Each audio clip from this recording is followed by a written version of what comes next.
अस्सलामु अलैकुम वरहमतुल्लाहि वबरकातुहू। आज की इस वीडियो के अंदर हम मस्जिद अक़सा, बैतुल मुक़द्दस और फ़लस्तीन की मुख्तसर तरीक़े पर तारीख़ को, हिस्ट्री को जानने की कोशिश करेंगे। सबसे पहले तो आप यूँ समझिए कि बैतुल मुक़द्दस, मस्जिद अक़सा ये एक मुक़द्दस मकाम है, पाकीज़ा मकाम है। इसको यहूदी भी मानते हैं, ईसाई भी मानते हैं और मुसलमान भी मानते हैं। मस्जिद अक़सा वही है कि जब अल्लाह के नबी अलैहिस्सलातु वस्सलाम शब मेराज पर गए थे, मेराज के सफ़र पर गए थे, तो सबसे पहले आप अलैहिस्सलातु वस्सलाम ने मस्जिद हराम से मस्जिद अक़सा तक सफ़र किया और फिर मस्जिद अक़सा के बाद अल्लाह तबारक व तआला ने अपने नबी अलैहिस्सलातु वस्सलाम को आसमानों पर बुलाया। तो मस्जिद अक़सा ही से अल्लाह के नबी अलैहिस्सलातु वस्सलाम आसमानों पर बुलाए गए, आसमानों पर उठाए गए। जो आसमान का सफ़र है अल्लाह के नबी अलैहिस्सलातु वस्सलाम का, वो मस्जिद अक़सा ही से शुरू होता है। मस्जिद अक़सा से अल्लाह के नबी अलैहिस्सलातु वस्सलाम आसमानों पर बुलाए गए, कि जिसको अल्लाह तबारक व तआला ने कुरान मजीद के अंदर भी बयान फरमाया है। 15वें पारे के शुरू में है, सुब्हानल्लज़ी अस्रा बिअब्दिही लैलन मिनल मस्जिदिल हराम इलल मस्जिदिल अक़सा, कि पाक है वो ज़ात के जो अपने बंदे को रातों रात मस्जिद हराम से मस्जिद अक़सा तक ले गया और फिर मस्जिद अक़सा के बाद अल्लाह तबारक व तआला ने आसमानों पर अपने प्यारे हबीब सल्लल्लाहु अलैहि वसल्लम को बुलाया। और फिर मस्जिद अक़सा ही में अल्लाह के नबी अलैहिस्सलातु वस्सलाम ने तमाम के तमाम अम्बिया इकराम अलैहिमुस्सलातु वस्सलाम की इमामत फरमाई, तमाम के तमाम अम्बिया इकराम अलैहिमुस्सलातु वस्सलाम को नमाज़ पढ़ाई। और ये बैतुल मुक़द्दस बहुत सारे अम्बिया इकराम अलैहिमुस्सलातु वस्सलाम का मस्कन रहा है, यानी एक तरीक़े से उनका घर रहा है, वहाँ पर उन्होंने ज़िंदगी गुजारी है। और जो बैतुल मुक़द्दस के आसपास के इलाक़े हैं वो बाज़ अम्बिया इकराम अलैहिमुस्सलातु वस्सलाम के नाम से मशहूर हैं। उन इलाक़ों से उन अम्बिया इकराम अलैहिमुस्सलातु वस्सलाम का एक ख़ास ताल्लुक़ रहा है। वो कौन कौन से पैगम्बर हैं, कौन कौन से नबी हैं, आइए मैं आप हज़रात को चंद नाम गिना देता हूँ। जैसे हज़रत सालेह अलैहिस्सलातु वस्सलाम हैं, हज़रत याक़ूब अलैहिस्सलातु वस्सलाम हैं, हज़रत दाऊद अलैहिस्सलातु वस्सलाम हैं और हज़रत सुलेमान अलैहिस्सलातु वस्सलाम हैं।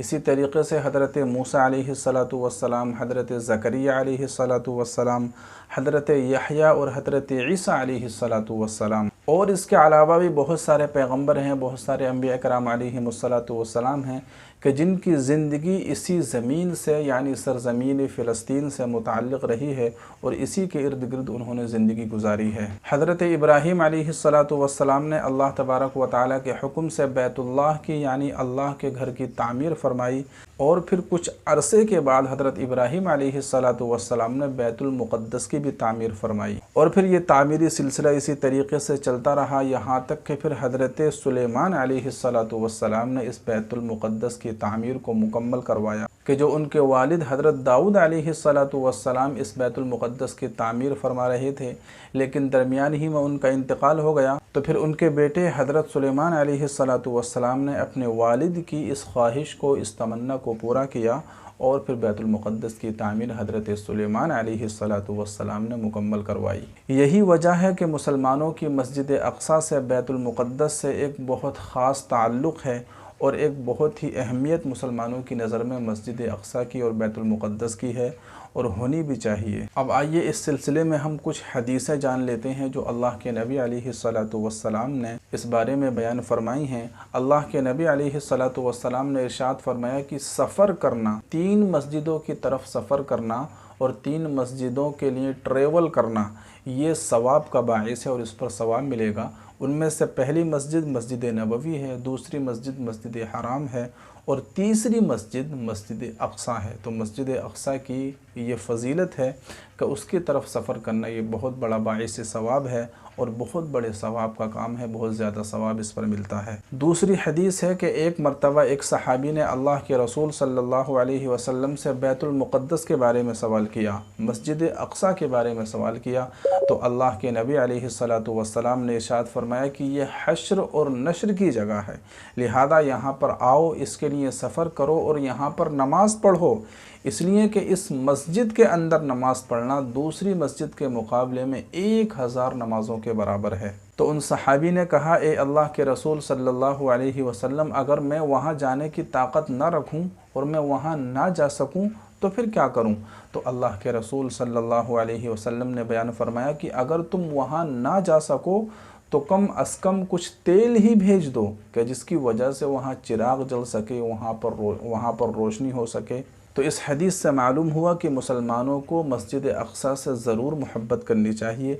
अगर आप वहाँ नहीं जा सकते तो कम अज़ कम उसका कुछ न कुछ ताआवुन, कुछ न कुछ मदद ज़रूर करनी चाहिए कि जिस तरीक़े से अल्लाह के नबी ने फ़रमाया कि कुछ तेल ही भेज दो, कुछ मदद ही कर दो।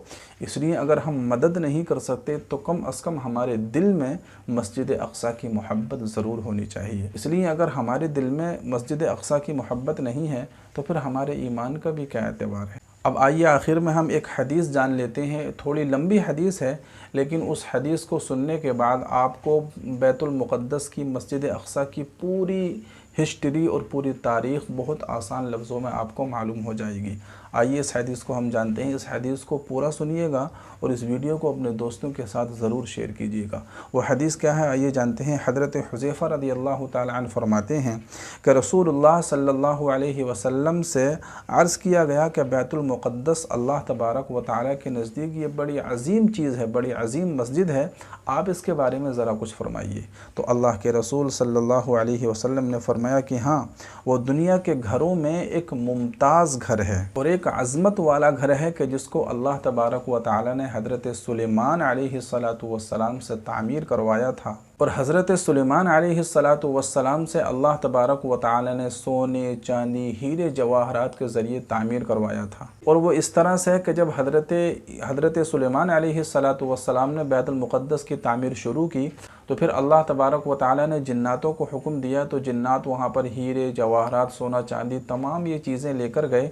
और फिर जिन्नातों ने हज़रत सुलेमान अलैहिस्सलातु वस्सलाम के साथ मिलकर बैतुल मुक़द्दस की और मस्जिद अक़सा की तामीर करवाई, उसको बनवाया। तो हज़रत हुज़ैफ़ा रज़ियल्लाहु ताला अन्हु कहते हैं कि फिर मैंने अल्लाह के रसूल सल्लल्लाहु अलैहि वसल्लम से मालूम किया कि ए अल्लाह के रसूल सल्लल्लाहु अलैहि वसल्लम, ज़रा ये तो बताइए कि जब बैतुल मुक़द्दस की तामीर, मस्जिद अक़सा की तामीर सोना चांदी के ज़रिए, हीरे जवाहरात के ज़रिए और इस तरह के सारे मटेरियल के ज़रिए हुई थी, तो फिर ये हीरे जवाहरात और ये सोना चांदी सब कहाँ चले गए?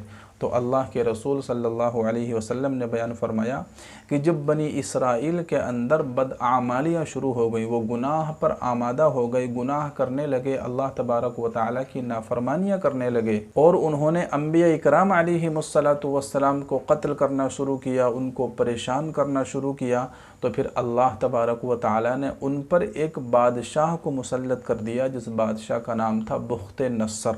ये नाम ज़रूर याद रखिएगा, बुख्ते नस्सर उसका नाम था।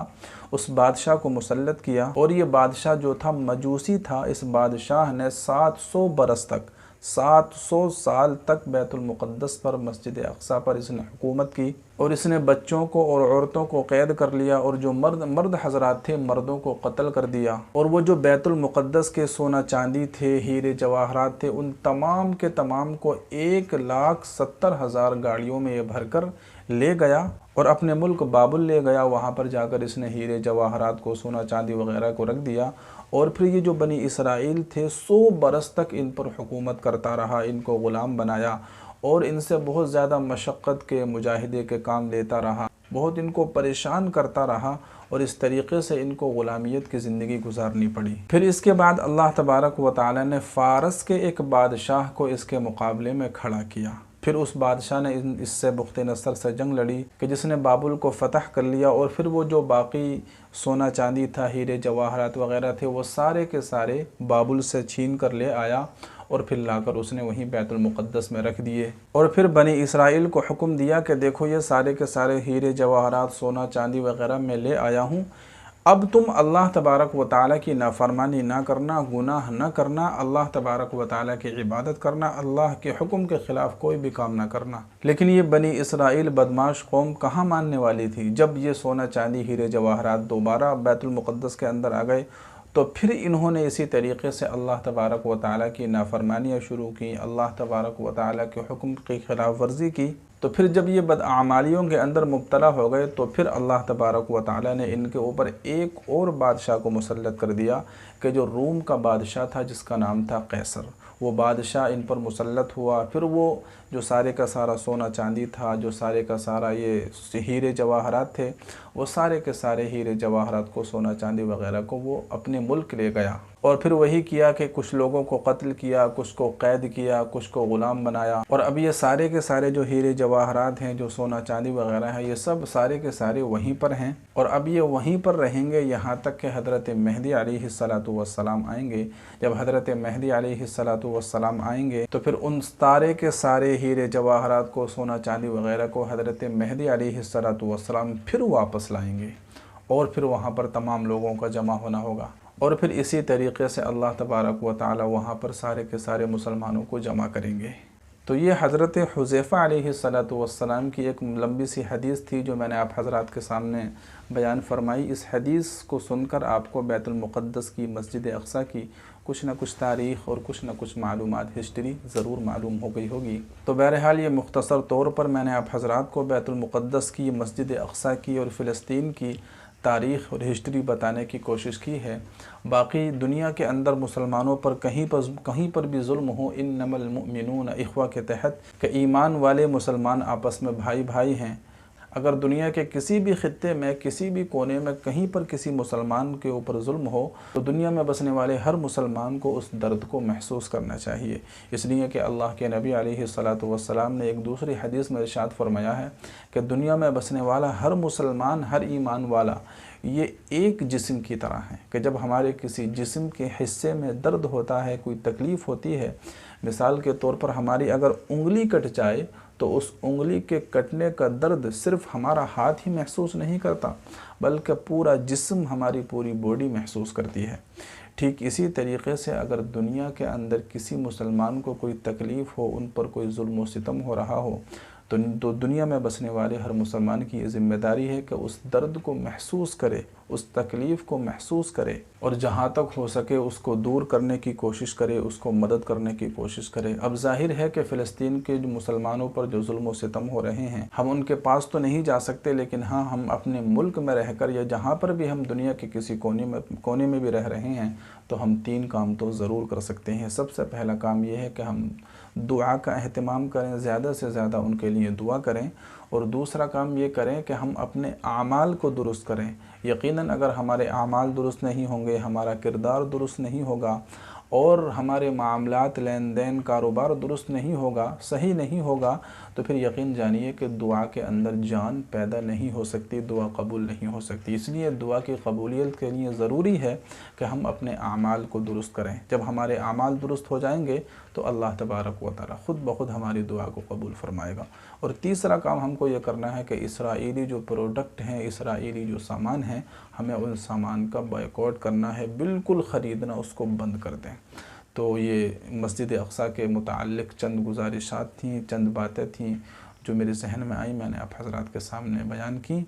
अगर आपको ये वीडियो अच्छा लगा हो तो अपने दोस्तों के साथ ज़रूर शेयर कीजिए। जितना ज़्यादा हो सके अपने दोस्तों के साथ इस वीडियो को ज़रूर शेयर कीजिए ताकि उनको भी मस्जिद अक़सा और बैतुल मुक़द्दस के बारे में कुछ मालूमात हासिल हो सके।